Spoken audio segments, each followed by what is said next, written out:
मोकाट कुत्र्यांचा बंदोबस्त करावा अन्यथा उपोषणाचा इशारा शेख तौफिक इज्जू यांनी दिला आहे।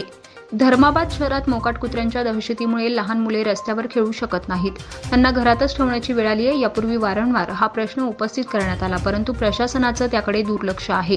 मोकाट कुत्र्यांच्या दहशतीनं मुलांचं लहानपण पिंजऱ्यात कैद झालं असल्याचा आरोप जनतेतून होत आहे।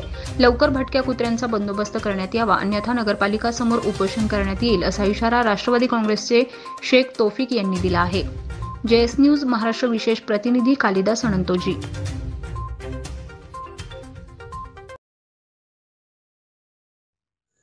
नमस्कार, जेएस न्यूज चॅनेलला लाईक करा, सबस्क्राइब करा व बेल आयकॉन दाबायला विसरू नका।